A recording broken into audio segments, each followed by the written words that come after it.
I'm standing by the statue of St. Michael the Archangel in the back of the shrine of Our Lady of Knock, and St. Michael has had a tremendous impact in the life of the Irish, at least in two situations that I just recently became aware of. So yesterday I went to go visit with my wife and I Skellig Michael, and obviously the name Michael should have told me that this monastery, this monastic mountain island, was dedicated to St. Michael, but I didn't realize that. So apparently there are 7 monasteries dedicated to St. Michael, beginning in Jerusalem, ending with Skellig Michael in Ireland. And they all form a straight line, what people call the sword of St. Michael. So the handle is in Jerusalem and the tip of the sword is here in Ireland. And what's this? So St. Patrick had a vision because he was casting out, doing an exorcism on Ireland, and he was casting out all the evil from one side of the island out to that side, to the western part, like out into the ocean, literally. People back then thought very physically about spiritual things. And he saw a vision of St. Michael claiming that island and appearing there, and in fact the legend is that he left his miraculous shield there. And I wish I would have known these things to have prayed more to him while I was there. And so that was kind of the last stronghold that the demons had there. He cast it out straight from that place.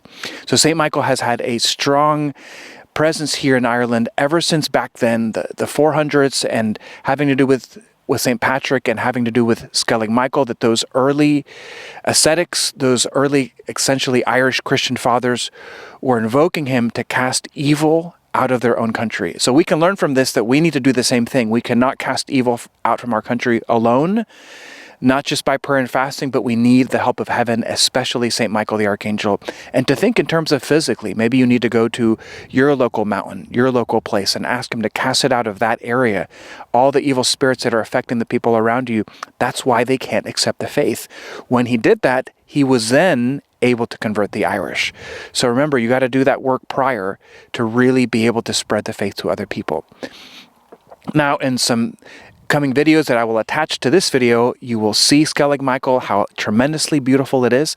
Please continue watching, and I will see you in the next one.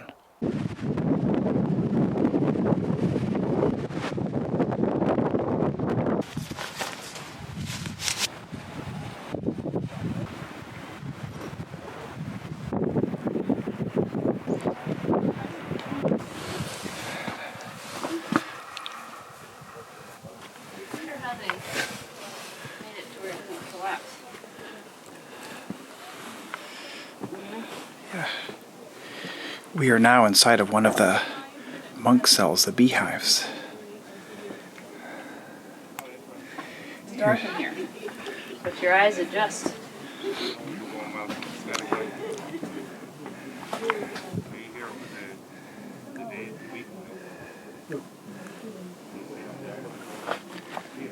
This is where the monks would pray.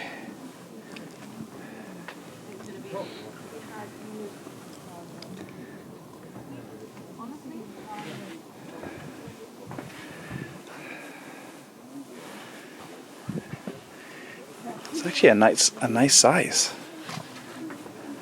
I wonder how many would live in here. There's like a little shelf or something over here.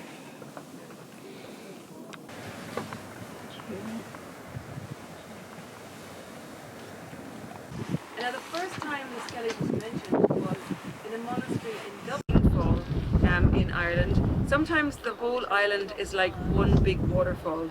Now we haven't had, this is not a normal day. Well, it's normally windy, but rain comes with it. So we have a cistern underneath there. It's very green, I wouldn't touch it now. It hasn't been used for a long time. So there's one cistern there that they created, they built that, and the water comes from the bedrock, and they cut grooves underneath the beehive cells. There's one there, and there's one behind the high cross. Now between the two, they hold about 100 gallons, and the monks would have used them continuously, so it would have kept fresh. And they would have had to be mostly self-sufficient, because access to the island, even in the summer months, with these bigger boats is often impossible. So they would have survived from the birds' eggs. They fished in the different locations, and they actually had their own vegetable garden. Outside of the wall, that flat area is where the monks grew their vegetables. Now the soil is very, very good, pure compost from the birds. You couldn't get much better. About 30 years ago, some of the guides at the time experimented in that area. They grew vegetables and they did very, very well. Only we have a problem now that the monks didn't have. I'm not sure if you noticed, we have rabbits on the island, and they had a great party and finished everything. So they were brought over by lighthouse people for food. They're still here. I've seen puffins and rabbits share the same burrow. Excuse me. So the monks were here from around the 6th century till the 12th. It was a time of deep unrest on the mainland. There's yeah, it's not really a pathway, but you can sit there if you like. Sit down if you want. Chill out.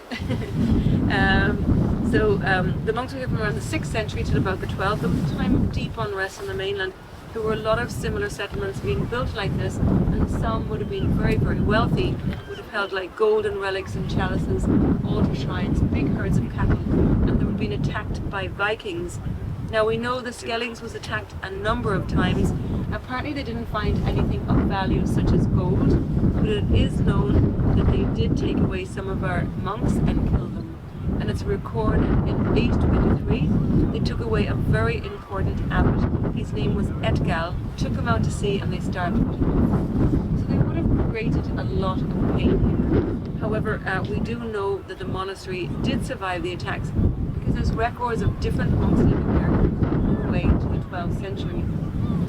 Now, people wonder, often ask the question, which order of monks did this particular group belong to?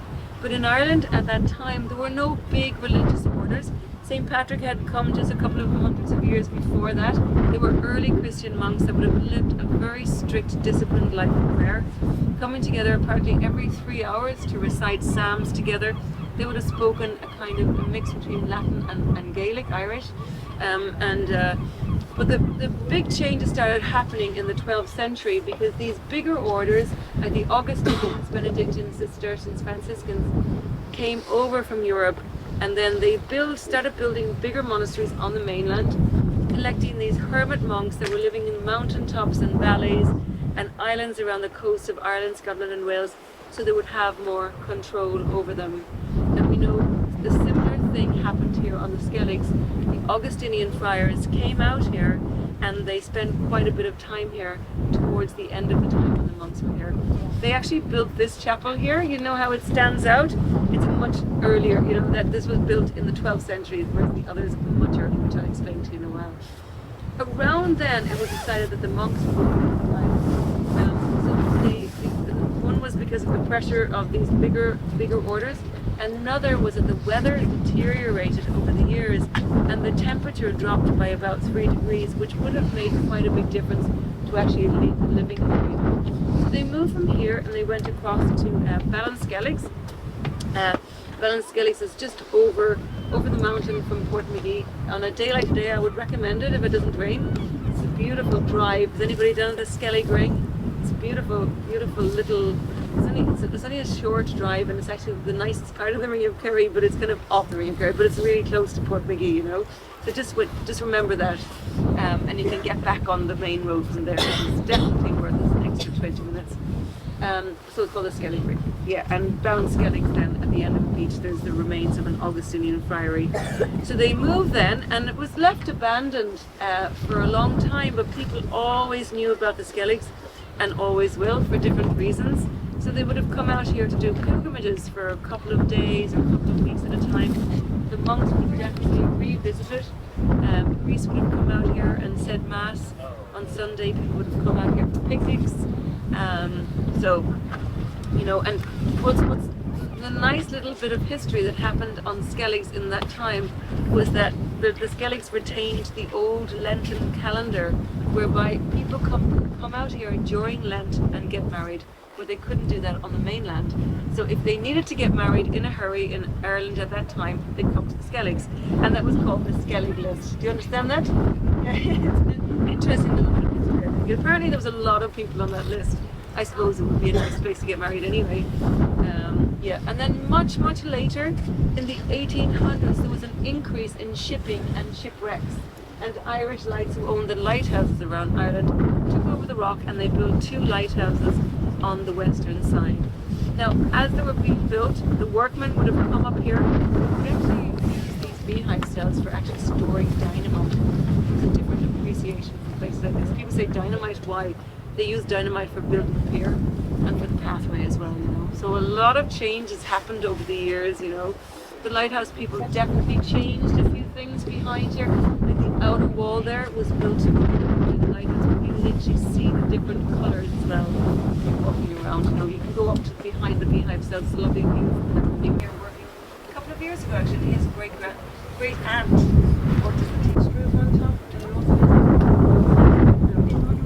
Slightly more cozy, and maybe a wooden door to block out the wind as well. And then up on the higher terrace, there's a little. Oh yeah, here, give me the thing. I'll do you.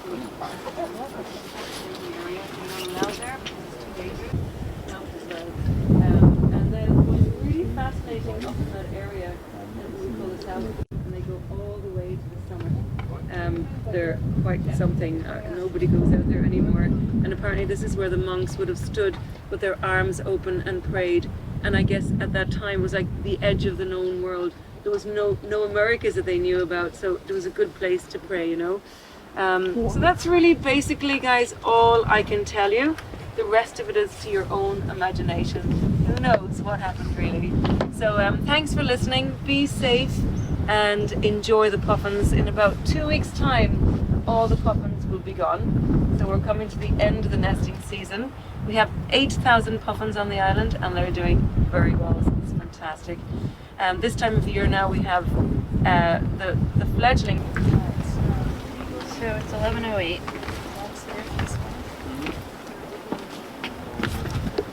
You want your heads in, right? I hope so.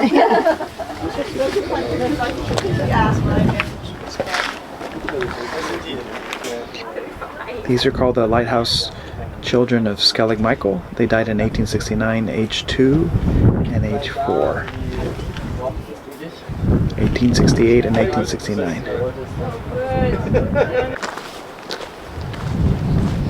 This next part is really scary and I want you to see it. Okay, this is pretty scary right here. That is very far down. This is pretty scary right here. So you can't switch back and forth.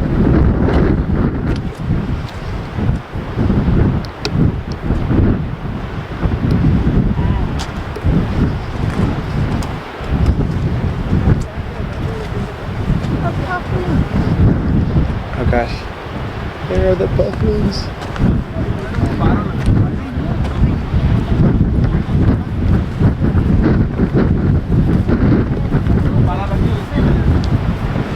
That is the helicopter pad that we have to make it to. We have to go through all those stairs all the way here.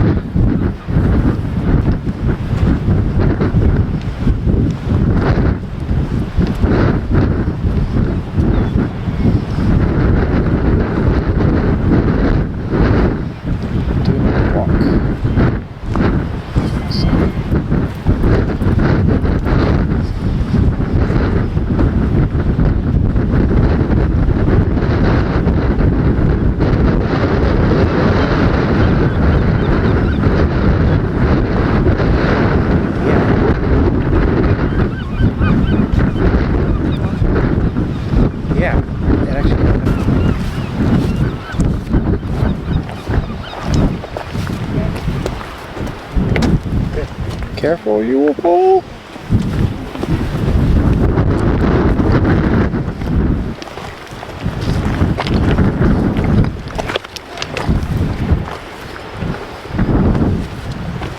Alright, here's the take my grandma now.